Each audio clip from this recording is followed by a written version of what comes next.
Quand on se réunit pour dîner, l'œil malin du général attira l'attention d'Elfie. Elle s'attendait à quelque malice, mais pas à celle qu'il méditait.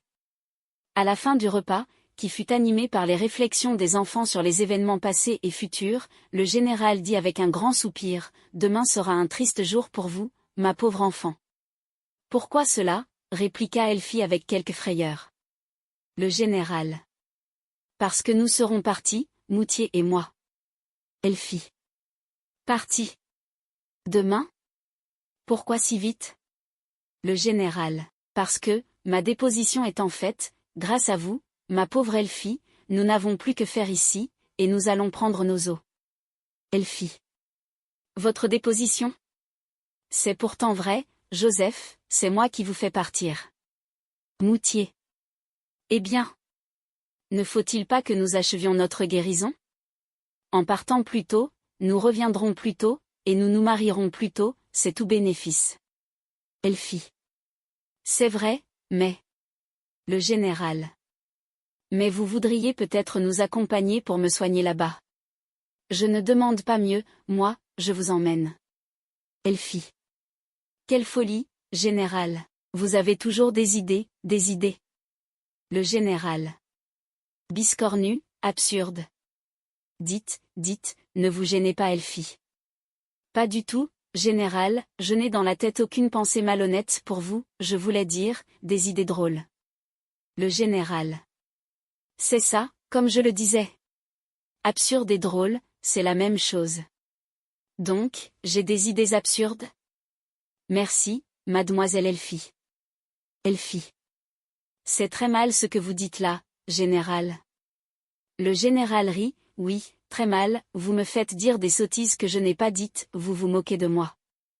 Je vous croyais meilleur que ça. » Elfie quitta la table et sortit un peu en colère. Le général, qui riait, dit à Moutier. « Allez vite la chercher mon amie, dites-lui qu'elle est une petite folle, et que je ne suis pas pressé de partir, qu'elle fixera elle-même le jour de notre départ, que ce que j'ai dit est ma vengeance pour la déposition qu'elle m'a chipée au profit du juge d'instruction. » Voilà tout.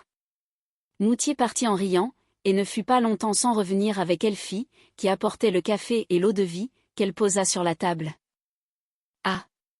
Vous aimez la vengeance, général, » dit Elfie en rentrant avec un visage joyeux. « Je tâcherai de vous payer le tour que vous m'avez joué, mais à ma manière, en rendant le bien pour le mal. » Et, se baissant vers le général, elle lui prit une main qu'elle baisa respectueusement. Elfie. « Mon cher général, pardonnez-moi ma familiarité, mais mon cœur déborde de reconnaissance. Je vous dois le bonheur de ma vie, comment pourrais-je avoir pour vous d'autres sentiments que ceux d'une respectueuse tendresse ? Ma pauvre petite, ma chère enfant, balbutia le général ému en la serrant dans ses bras et en l'embrassant affectueusement. Pauvre enfant.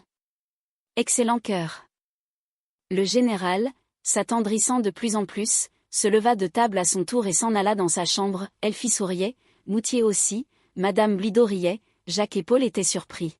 « Pourquoi il pleure ?» dit Paul, « il veut son café, pauvre général, tante Elfie, donnez-lui son café, vous voyez bien qu'il pleurait. » Jacques. « Ce n'est pas pour ça qu'il pleure Paul, je crois que c'est parce qu'il voudrait rester toujours avec nous, ne jamais s'en aller. » Paul. « Eh bien maman. Gardez-le ce pauvre homme, il sera si content. » Madame Blido.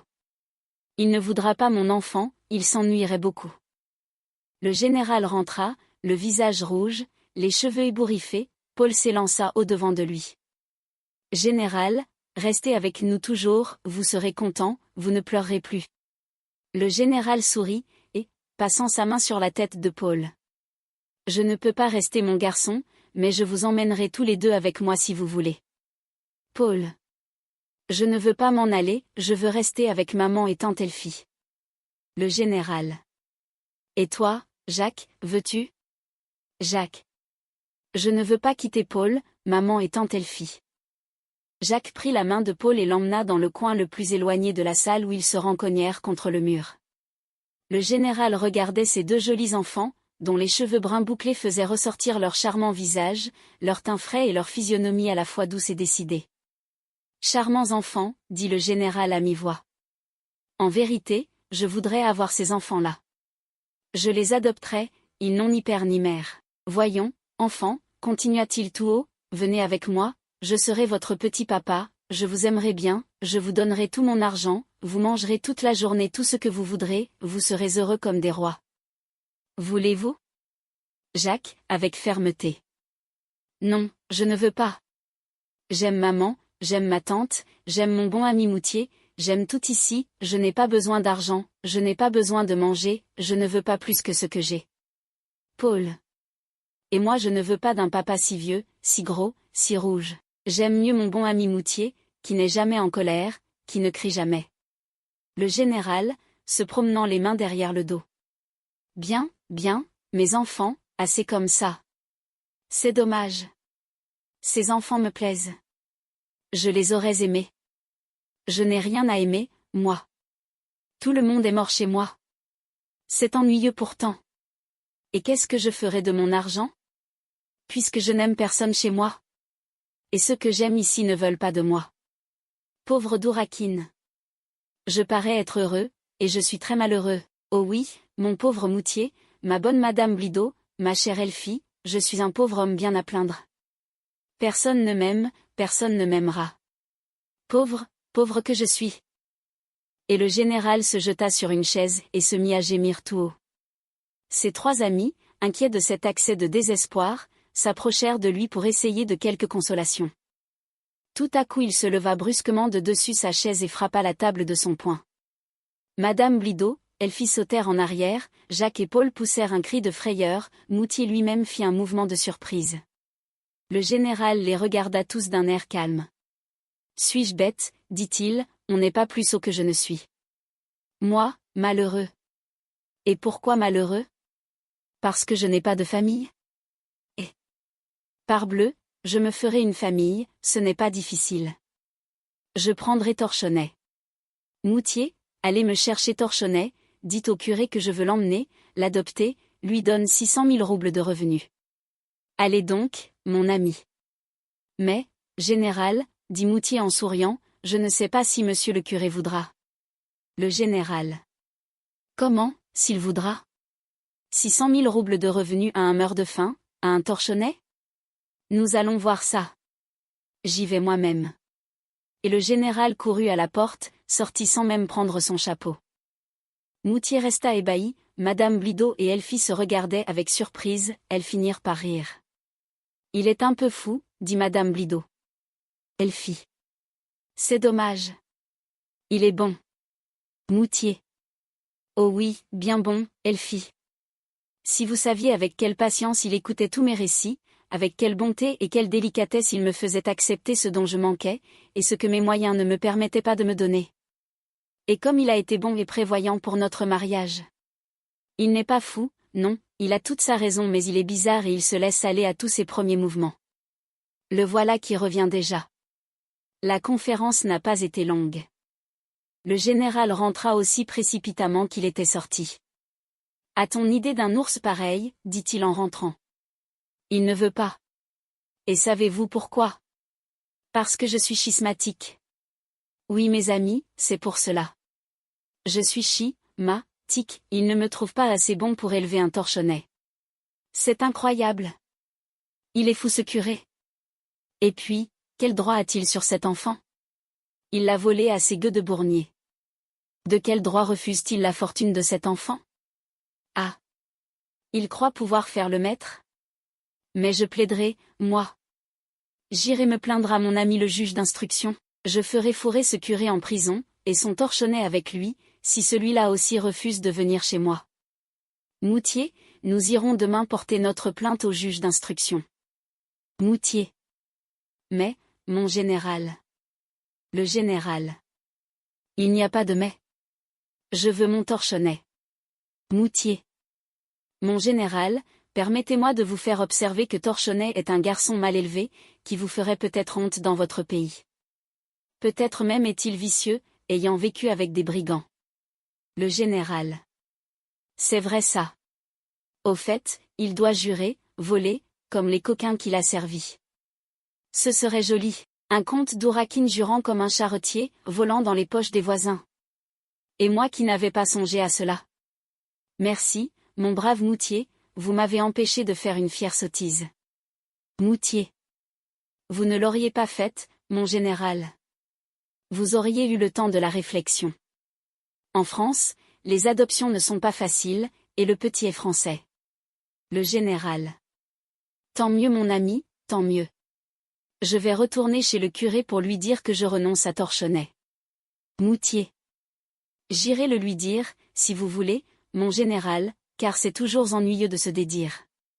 Le général. Je le veux bien, mon ami, mais ne me ménagez pas, dites-lui que je suis un triple sot, que je lui fais mes excuses des sottises que je lui ai lâchées, que j'irai demain lui en demander pardon moi-même. Moutier. Je ne dirai pas tout cela, général, mais je dirai, pour vous excuser, que vous êtes le meilleur des hommes. Moutier prit son képi et alla chez le curé. Il n'eut pas de peine à faire accepter les excuses du général, le curé rit de bon cœur avec Moutier de l'idée bizarre de l'adoption de Torchonnet, que du reste il n'avait pas prise au sérieux, et à laquelle le général avait renoncé sans même la discuter.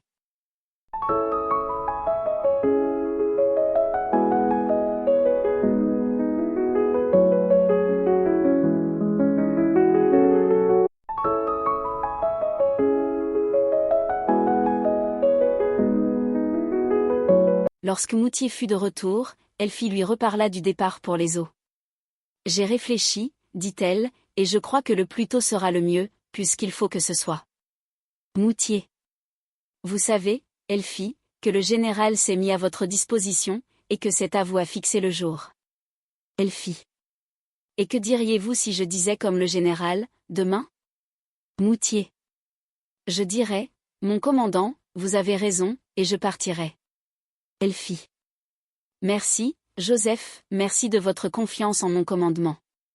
Je vous engage, d'après cela, à faire vos préparatifs pour demain. Moutier. Il faut que j'en fasse part au général. Elfie.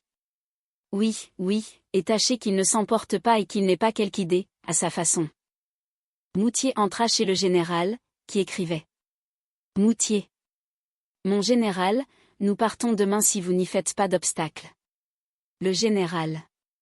Quand vous voudrez, mon ami, je restais ici pour vous et pour Elfie plus que pour moi, je me porte bien et je suis prêt à continuer ma route. J'écrivais tout juste à un carrossier que je connais à Paris, de m'envoyer tout de suite une bonne voiture de voyage, ces coquins de Bournier m'ont volé la mienne et je suis à pied. Moutier. Mais, mon général, vous n'aurez pas votre voiture avant 10 ou 15 jours, et que feriez-vous ici tout ce temps-là? Le général. Vous avez raison, mon cher, mais encore me faut-il une voiture pour m'en aller. Je n'aime pas les routes par étapes, moi, et comment trouver une bonne voiture dans ce pays? Moutier cherchait un moyen. Moutier. Si j'allais à la ville voisine en chercher une, mon général? Le général. Allez, mon ami. Où est Madame Blido? Moutier sortit et rentra quelques instants après. Moutier. Mon général, il y en a une à 2 lieues d'ici, correspondance du chemin de fer, elle passe tous les jours à midi. Le général. Si nous allions la prendre demain? Moutier. Je ne dis pas non, mon général, mais comment irez-vous? Le général. À pied, comme vous. Moutier. Mon général, pardon si je vous objecte que 2 lieues, qui ne seraient rien pour moi, sont de trop pour vous. Le général. Pourquoi cela? Suis-je si vieux que je ne puisse plus marcher? Moutier. Pas du tout, mon général, mais, votre blessure. Le général. Eh bien. Ma blessure? Est-ce que vous n'en avez pas une comme moi? Une balle à travers le corps? Moutier. C'est vrai, mon général, mais, comme je suis plus mince que vous, alors. Le général. Alors quoi? Voyons, parlez, monsieur le sylphe. Moutier. Mon général, alors la balle ayant eu moins de trajet à faire, a déchiré moins de chair, et ma blessure est moins terrible. Le général le regarda fixement. Moutier, regardez-moi. Il montre son nez, et osait me regarder sans rire. Moutier regarde, sourit et mord sa moustache pour ne pas rire tout à fait. Vous voyez bien. Vous riez.